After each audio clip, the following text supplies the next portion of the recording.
इस क्वेश्चन को करने के लिए आपको किसी कॉम्प्लेक्स नंबर का आर्गुमेंट कैसे निकालते हैं ये आना चाहिए। वैसे मैं जानता हूँ कि आप सोचोगे ये तो बड़ा आसान होता है क्योंकि आपने बोर्ड लेवल में ये वाला तरीका पढ़ा था, लेकिन ज़्यादातर बच्चों ने जो तरीका पढ़ा होता है कि वो a प्लस बी ए का यदि आर्गुमेंट निकालना हो तो tan inverse mod b upon mod use करते हैं और फिर प्लस माइनस पाई वगैरह यूज़ करते हैं depending upon the quadrant in which a plus b i is lying. लेकिन ये तरीका केवल बोर्ड लेवल के लिए चल सकता है। I never recommend this formula when you are preparing for JEE Mains or Advanced. इसका प्रॉपर फॉर्मूला क्या है which should be very much always clear to you. इसको मैं सोल्यूशन के दौरान बताऊंगा, लेकिन जिन बच्चों को इसका प्रॉपर फॉर्मूला पता है they should try this question themselves, otherwise they can see the solution. Solution के अंदर सबसे पहले मैं फॉर्मूला ही बताऊंगा, लेकिन पहले मैं क्वेश्चन पढ़ देता हूँ। The question says that if this is a real number then argument of sin theta plus I cos theta is you have to find the correct choice. वैसे इस बात की यहाँ तो खास जरूरत नहीं है, लेकिन फिर भी आपको ये बात क्लियर होनी चाहिए कि जब यहाँ पे स्मॉल a यूज किया गया है तो इसका मतलब है कि हम प्रिंसिपल आर्गुमेंट की बात कर रहे हैं, और यदि यहाँ पे कैपिटल A यूज किया गया होता तो इसका मतलब होता कि हम जनरल आर्गुमेंट की बात कर रहे हैं। इसी तरह से log z और log z में फ़र्क होता है, इसमें स्मॉल l है, इसमें कैपिटल L है। इसी तरह से tan इनवर्स और इसमें फ़र्क होता है। Up to JEE advance level this is in the syllabus, this is not in the syllabus of JEE advance. और अब मैं प्रिंसिपल आर्गुमेंट निकालने का प्रॉपर फॉर्मूला बताता हूँ। That is I say argument of a plus b i. ध्यान रहे मैंने यहाँ पे स्मॉल a लिखा है, स्मॉल a का मतलब ही प्रिंसिपल आर्गुमेंट है। This is equal to tan inverse b by a if a is positive and tan inverse b by a plus minus pi if a is negative। इसमें b positive negative कुछ भी हो यही चलेगा। इसमें b positive हो तो plus pi आएगा, b नेगेटिव हो तो माइनस पाई यूज किया जाएगा। This is the proper formula for finding the principal argument of a plus b i. वैसे a इक्वल जीरो वाला केस तो बिल्कुल आसान है।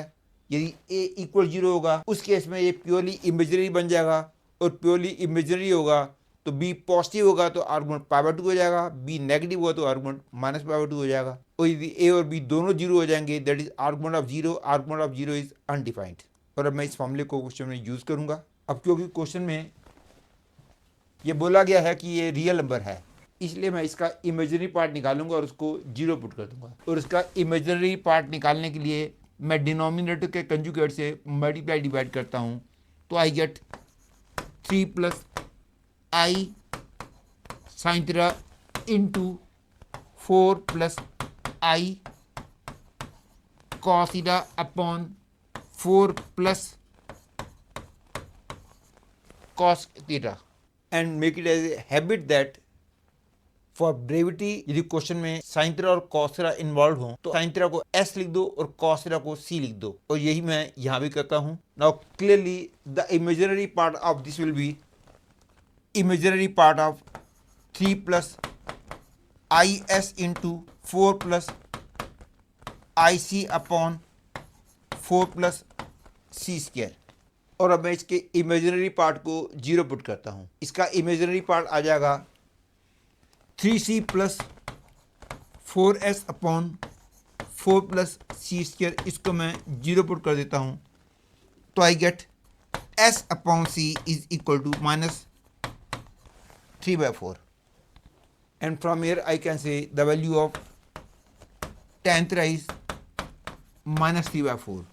लेकिन मैं यहां से theta equal to tan inverse minus 3/4 ऐसे नहीं लिख सकता, क्योंकि यहां से ये स्टेप लेना तभी अलाउड होता है जब हमको पता हो कि थीटा की वैल्यू प्रिंसिपल वैल्यू ब्रांच में है। यहां पर थीटा की value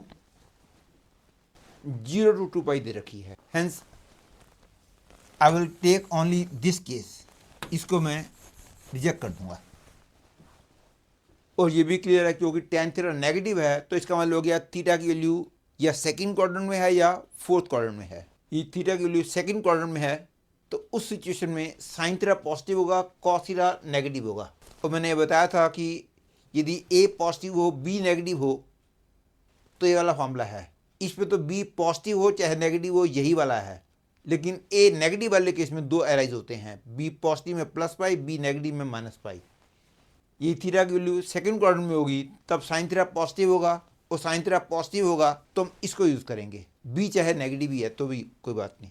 now the argument of this will B tan inverse cos theta upon sin theta, that is tan inverse minus 4/3, क्योंकि tan थीटा की वैल्यू -c/4 है, लेकिन ये आंसर किसी भी चॉइस में नहीं है। Therefore I will take the second possible case, theta lies in fourth quadrant. उस केस में साइन थीटा नेगेटिव हो जाएगा, कॉस थीटा पॉजिटिव हो जाएगा, और ए नेगेटिव हो बी पॉजिटिव हो तो tan inverse b by a plus pi use किया जाता है। तो answer will be pi plus tan inverse b by a, that is cos theta by sin theta, that is pi plus tan inverse -4/3, that is pi minus tan inverse 4/3. Hence I can say D is the correct choice.